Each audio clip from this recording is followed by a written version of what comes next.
Hey, I'm Sarah and I have got a box full of beautiful apples that's come off our tree. Of course, we've been scoffing them. There's a fresh food stall in our little town, so I donated some to that, so we've given some away, but I'm also going to look at canning some of them. I have not done this before, and here's the thing. I don't have any special canning equipment or preserving, jarring, whatever you call it, putting apples in jars for long-term storage. And I thought, well, it's my birthday coming up soon, and my husband is talking about getting me like a proper little preserving kit, which I think is a pretty neat idea.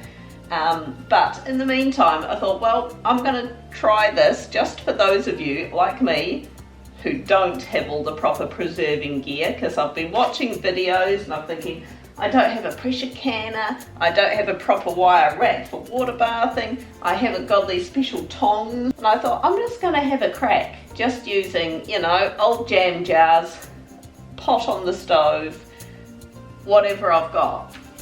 Just for those of you who as I say, don't have all the gear. First thing I'll need is a bowl to put the apples in when they're chopped. Now, of course, they go brown really quick. Some apples are more prone to it than others. I'm not sure what type of apples these are, other than that they are really, really nice. Get a bowl, and for about every litre of water I put in here, I need about 2 tablespoons of something acidic.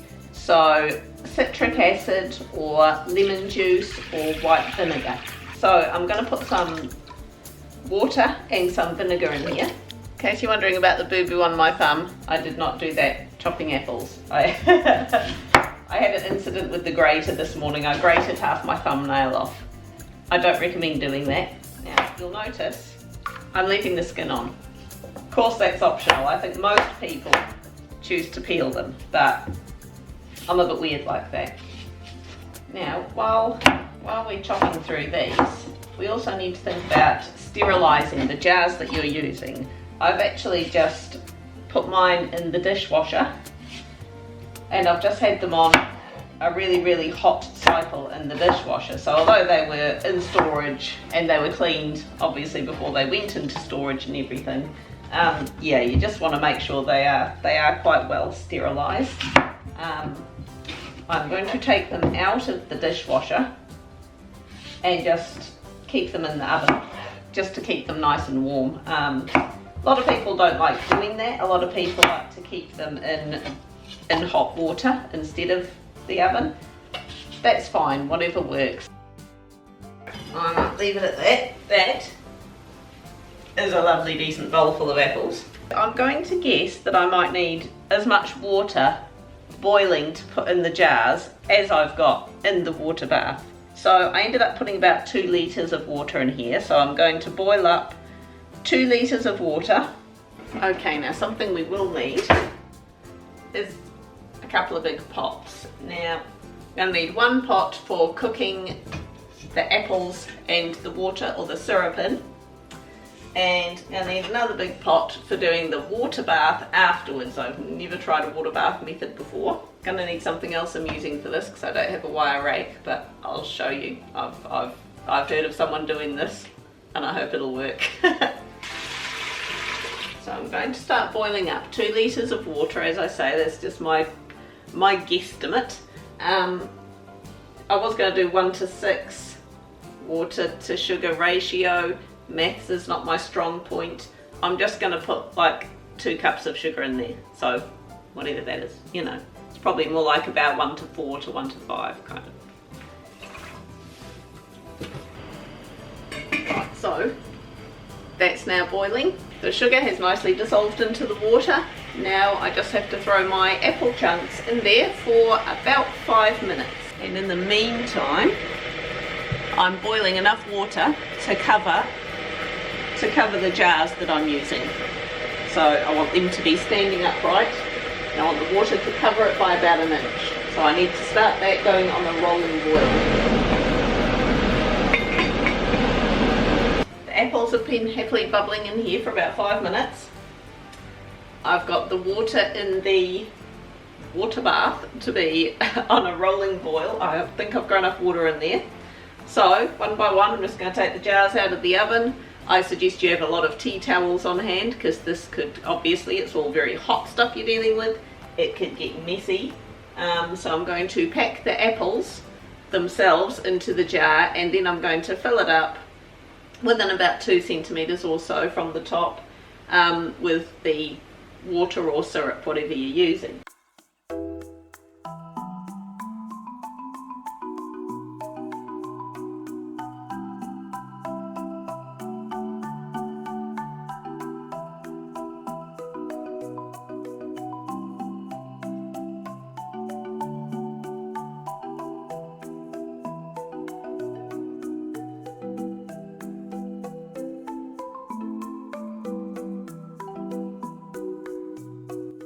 One thing I totally forgot to mention is try to get the bubbles out. So just stick a knife in there, move things around a little bit, and just try and make sure any air bubbles come up to the surface.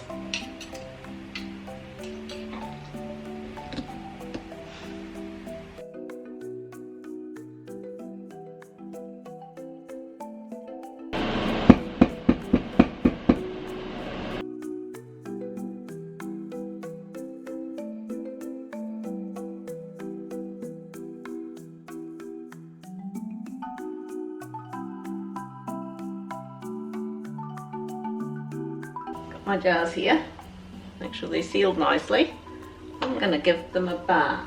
So here's the thing, using a water bath, normally you get a special wire rack that you can dip down, and the reason for that is that you don't want the jars coming into direct contact with the bottom of the pan on the stove, because of course that could really scald them and crack them. Not ideal. Now what I saw someone doing is put a tea towel in the bottom of the pan. I don't know how well it'll stay down there. I'm hoping the jars will just help to hold it down there.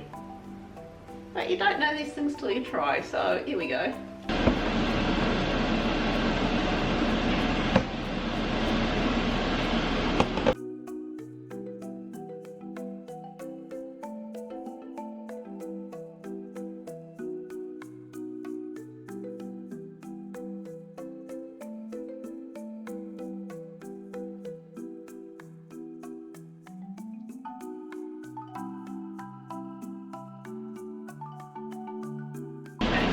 That cloth is just bunched up, so I'm going to have to put another one in there.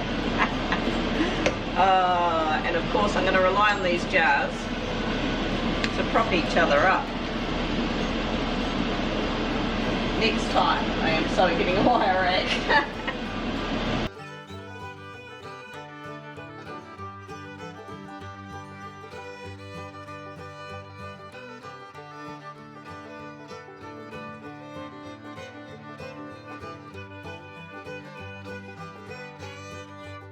Alright, so I'm meant to leave them bubbling away for about 20 minutes.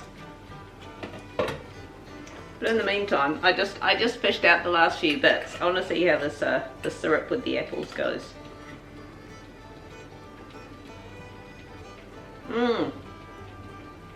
That is perfect. That is perfect. It's not too sweet, but it's not just apple and water. You know, that's awesome. Cool. Now of course these will have a bit more bite than the ones that will have been in there for 20 minutes. They'll be a bit more sludgy, I suppose. But trial and error, we'll see how it goes. 20 minutes this has been boiling. One by one I'm going to get these out in the most awkward manner possible. Put that tea towel and onto a towel so I don't burn the bench.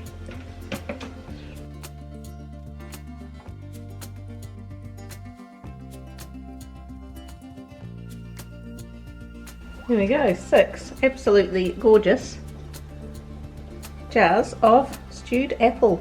So there we go, looking gorgeous.